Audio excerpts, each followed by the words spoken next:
All right, welcome everyone to a special edition of APS Radio. Uh, I am Jim Burneka. I'm the host of APS Radio on Fire Engineering and also the 25 Live podcast. And I'm here with Diane Cotter. Diane was asked to participate in this National Firefighter Cancer Symposium in 2021, and they wanted her to do slides and all that stuff, and that's not what she does. So I am her slides, essentially. So with that, welcome, Diane. Otherwise known as that crazy lady from Massachusetts, right? Thank you, Jim. Thank you. And I really want to also thank the First Responder Center for Excellence and my friend, Dr. Alberto Caban Martinez of the Sylvester Comprehensive Cancer Center for this opportunity. We're really glad to be able to give you our story today. All right, well, perfect. Well, let's start with how this story started, and that's with your husband, Paul. Yes, Paul was a lieutenant, had just been promoted to lieutenant of the Worcester, Massachusetts Fire Department in 2014 after serving almost 25 years on the rescue that he so loved. And we had just come back from our vacation in Maine, and we're going to Paul's promotion in City Hall. And 1 month later, we had found out that Paul had been diagnosed with prostate cancer. He had no symptoms. He had no family history, but it did end his career. And because of the side effects of the surgery. And that has been pretty much the starting point of where we began to look at what could have been the potential cause. Paul was so well known for his physical fitness and so well known for being that salty firefighter that liked to engage everyone to work out with him. So yeah, that's where it began. So you started to seek answers. Where did this cancer come from? Yes. When did you figure out that it might actually be the gear that Paul's wearing? Well, that is just a fascinating turn of events, because while Paul was recuperating from surgery in 2015, I began looking at the actual components of the gear itself. We were very familiar with firefighter cancer because every firefighter family is very familiar, as you now know yourself, Jim. And what happened was I found a 1999 recall from the labor union, from the IAFF, about a BreatheTex moisture barrier. And it didn't surprise me about the moisture barrier recall. What surprised me was the manufacturer's reaction to the labor union wanting a recall. They didn't want to recall the products. And that was kind of like the first thing that sent this big down my spine about, well, what is up with the manufacturers here? That then led to finding a product with degradation of the Kevlar and the Nomex, as was the case of a New Jersey firefighter who was unfortunately steamed. His steam burns led to his death. And I began reaching out to environmentalists, scientists, firefighters, because I actually was prompted by that revelation to look at Paul's own gear. And I looked in the groin area of Paul's gear and saw these big quarter and dime pieces of fabric missing. I had to shine a flashlight through the gear to actually find these missing pieces. And I began reaching out to firefighters, environmentalists. And one of the environmentalists that I reached out to was Erin Brockovich. And she returned my email. One day I got a call from her and she said, I'm calling because I wanted to ask you about firefighters cancer. I just received a call from a New Hampshire fire chief with 13 firefighters. And my response was really not something I'm proud of, but I said, well, every firehouse is a cancer cluster. She was first to ask if the gear contained PFOA or PFOS, which I had never heard of. It literally took less than 30 seconds to Google and find that Europe was already transitioning, a potential transition, that is, to non-PFOA PPE. That then led me to start to post on social media. Does AGIA have this? Do you people know if AGIA has this? And then I began reaching out to my husband's labor union. And one of the parties that I reached out to, or one of the parties that saw me, was now a dear friend, Jason Burns from Fall River. Jason had just lost two 30-year-old firefighters to rare brain cancers. Jason then took on the role of trying to work with me to find out what was happening within the labor union on the PFOA issue. He brought it to the IAFF Legislative Week in March of 2017. And I think that they were taken by surprise because it appeared as though the IAFF did not know that this was actually a cause of concern in Europe. All right.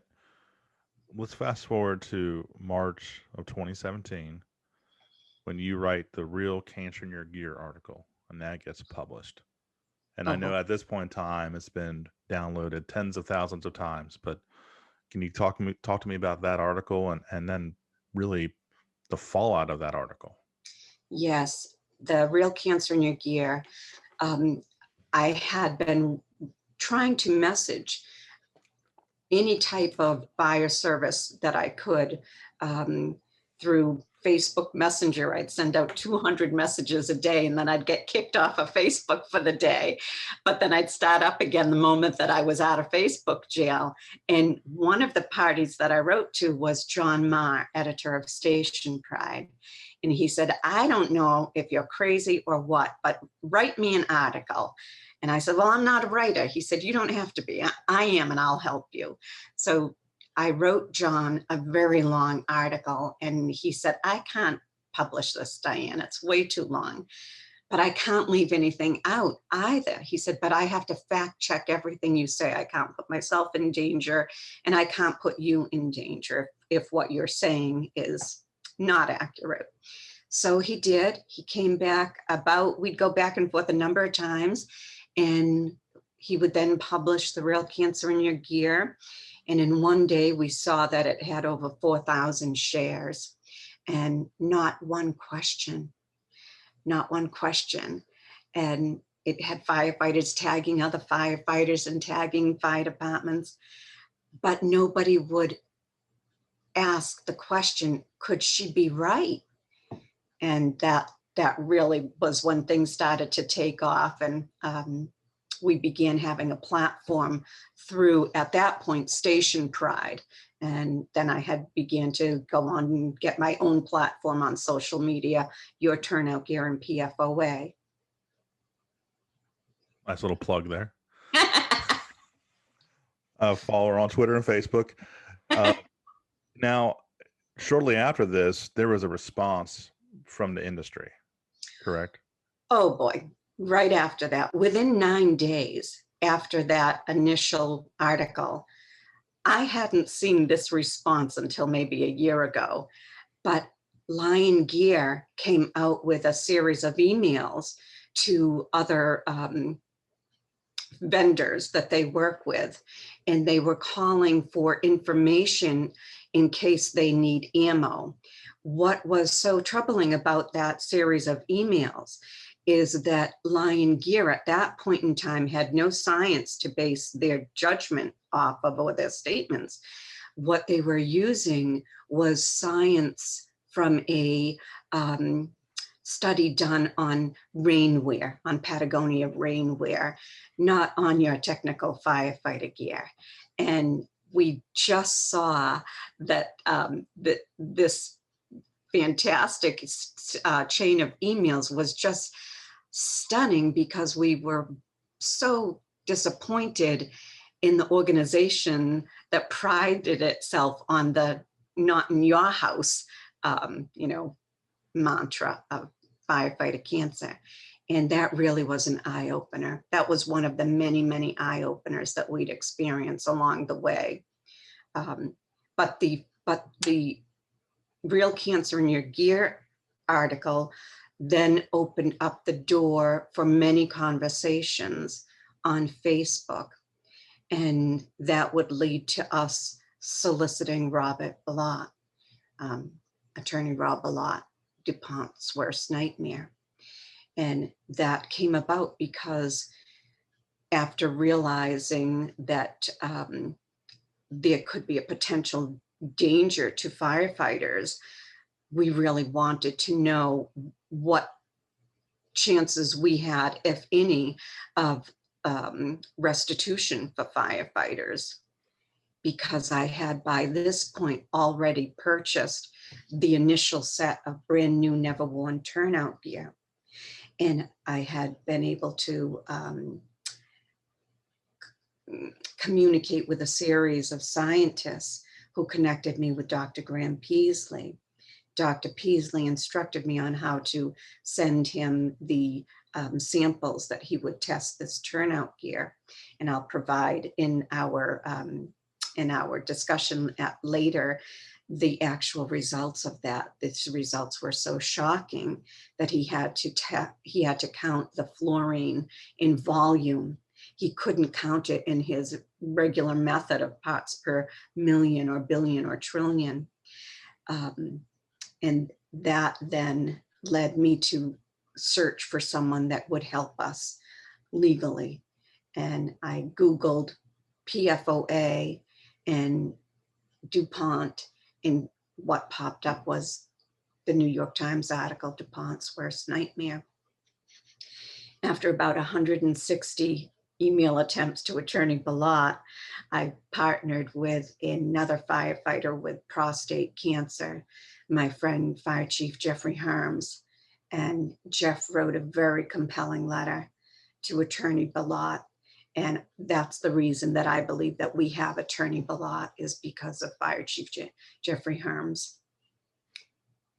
And he's working right now for us. I mean, he's doing a class action right now with the plaintiff being a firefighter. Yes, with Ohio Fire Chief Kevin Hardwick, also a cancer survivor, also worked in the Air Force with AFFF. And this is exactly why we wanted Attorney Rob Ballot. Rob Ballot then went right to work in 2017 with his 196-page letter to the EPA, the CDC, and the ATSDR, and the US Attorney General, calling for medical monitoring and health studies for firefighters. And he still is pushing hard that agenda today. And as you just said, Jim, his national class action for every person in the United States, not just firefighters, every man, woman, and child with a minuscule of PFAS in their blood, he is seeking medical monitoring and health studies for all of us with his plaintiff, Fire Chief Kevin Hardwick.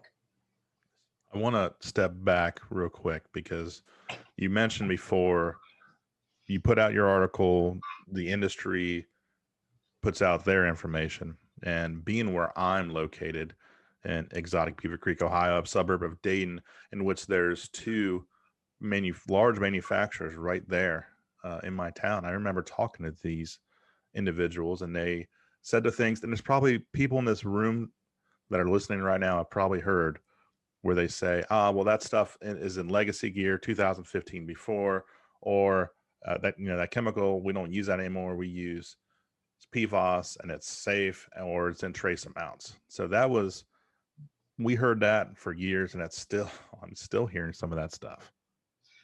The trace amounts, well, that's what led us to the big study.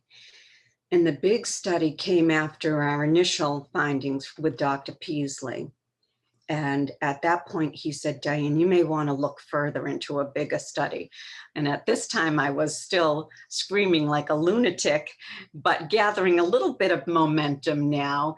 And maybe people were starting to think, maybe there's really something to this. But we needed a very big study. And one of the parties that reached out to me was a firefighter from Northern California. His name is Jeffrey Kanabi, and he is a PPE specialist. I also had John Marr of Station Pride, and we had Mitch Huner from Chicago Fire Department. And here on the East Coast, we had Ryan Riley, who was the health and safety officer for the Salem Fire Department. We then collaborated and wanted to fund a big study so that we could get 20 years worth of gear to nuclear physicist Graham Peaslee at Notre Dame. To do that, we needed money. And for that, I reached out to Kathy Crosby Bell of Boston, honoring firefighter Michael Kennedy.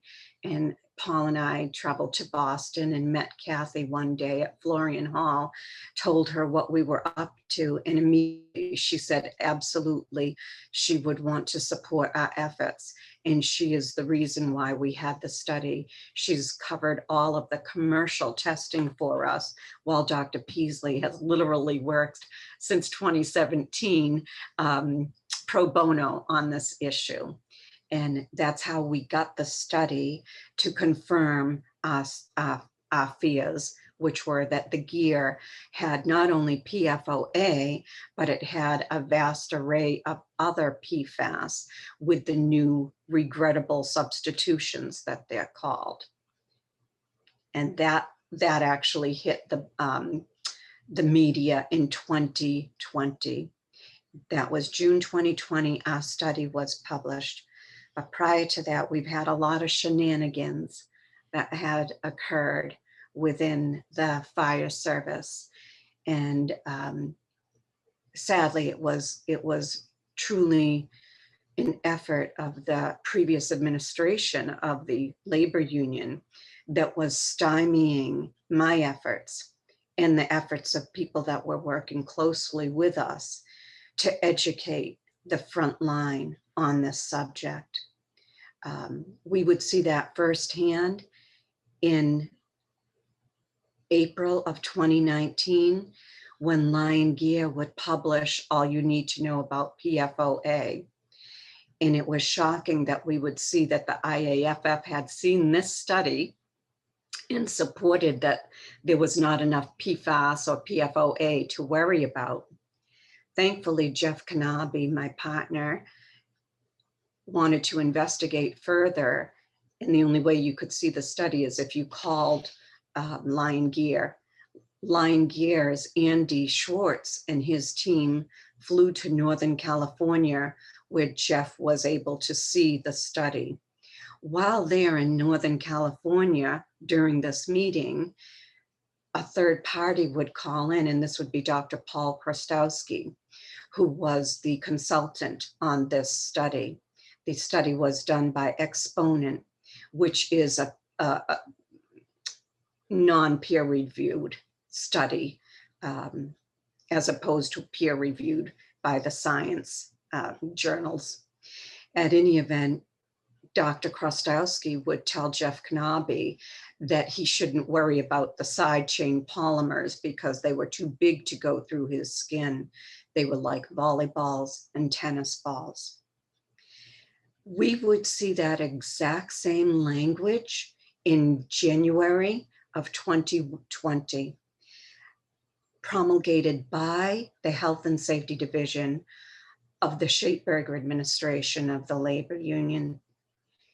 It would happen during a PFAS and toxic control substance agenda that was being aired live by the IAFF. And during that, I was watching, as well as Jeff, and Jeff messaged me. He said, "Did you see what just happened? The tennis balls and the volleyballs." That's exactly what they said to me when I had them here. At that moment, we knew this is so much worse than we thought, so much worse than we thought. I began at that point a real visceral attack because I felt that everyone needed to know what I knew. And I didn't expect that firefighters were as invested in this as I was, because I had 12 hours a day to put into it. And I had become like a sounding board via direct messages of people that were questioning, why am I hearing this? Why am I hearing that? Also during that presentation, you saw that the IAFF gave credit to Harold Schaitberger for the $2 million NIST study. And I took huge exception to that because the IAFF had nothing to do with that study. It was the advocacy of myself and Dr. Peasley working with Senator Shaheen. And I wasn't looking for acknowledgement. What I saw was that that was another avenue of propaganda that the general president could appear that he was on board with this $2 million NIST study that we had advocated for, and that they weren't even aware of until a week before, because they asked, you know, who might sign it. And I said, well, I think you should try Pat Morrison at the IAFF, which they did sign it, but they weren't involved until a week before. But they took full credit for the study. At that point, I knew I had to become very vocal about educating the front line that you are part of a propaganda machine, because the IAFF right now is only supporting a non-peer reviewed study. So in 2020, you are at this point in time, if you weren't crazy, now you're going crazy because nobody's listening to you.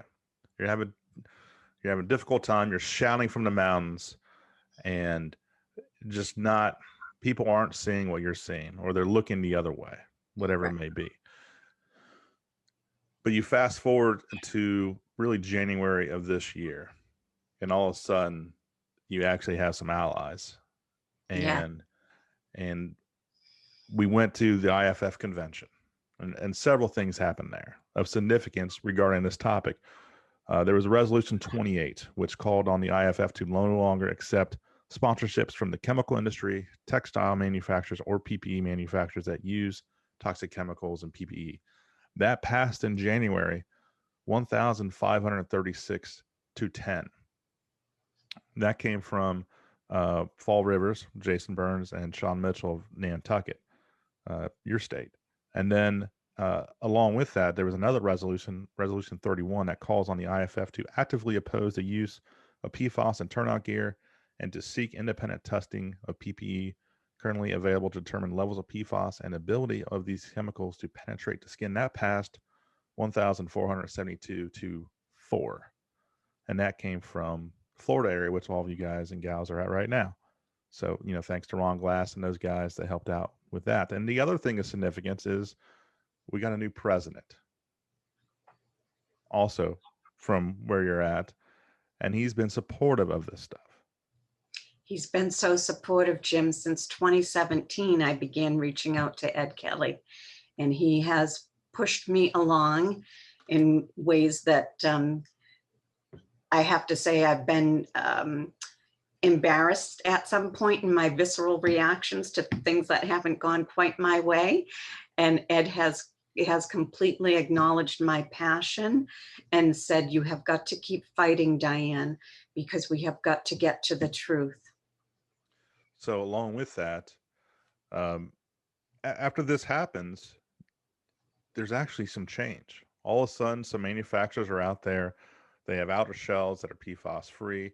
And we realize that the only way that we're going to have a fluorine free, PFAS free gear is if we change the rules, the standard of NFPA 1971. Because there's this UV light test in there, and that's what's holding up. Basically, you have to have Teflon in there, and that's what's holding up having us fluorine free gear.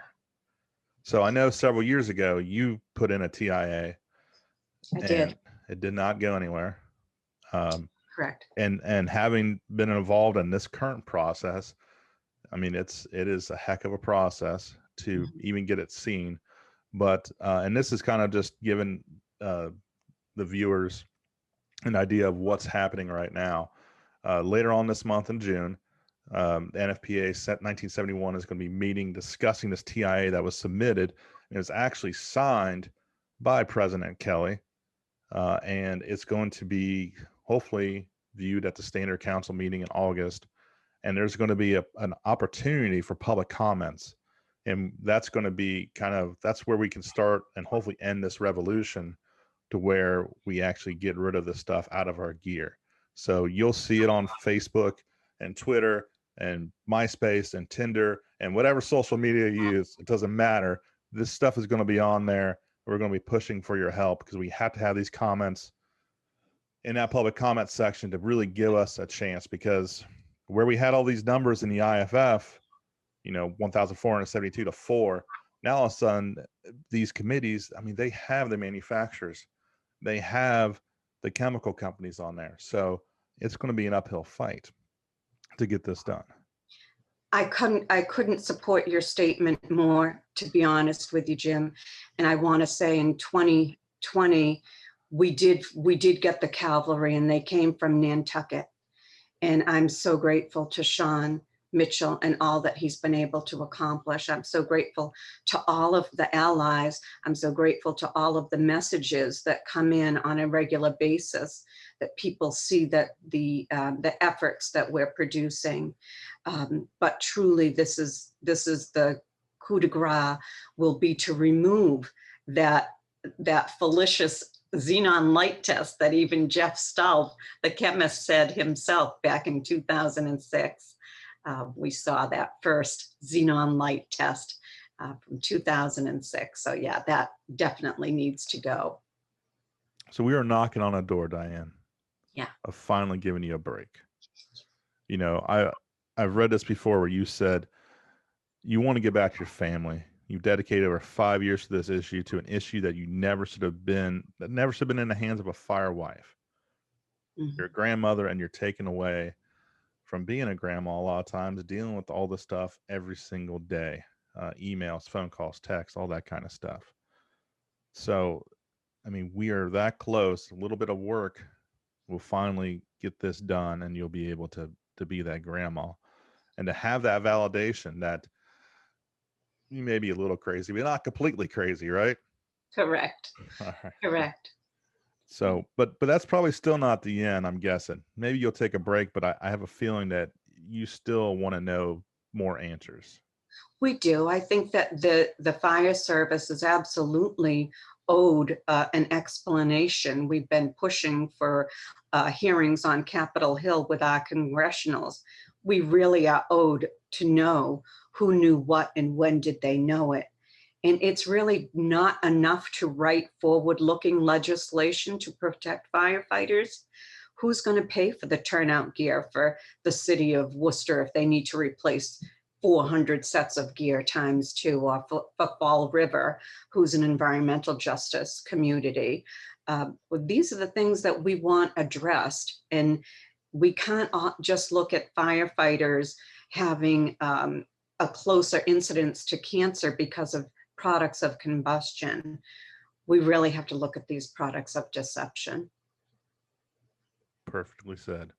So I'm looking forward to seeing you live in person in exotic Beaver Creek, Ohio. It's a shameless plug for my conference, PFAS Palooza, on Friday, November 5th with Brothers Helping Brothers. And I actually got this done in time. This is Massachusetts and Ohio time. Sorry, Alberta, not Miami time.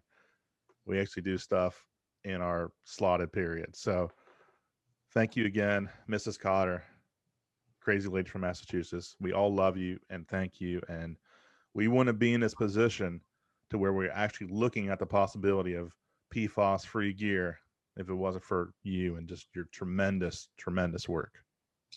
Thank you. We owe it all to my husband, Lieutenant Paul Cotter. It cost him everything. Thank you.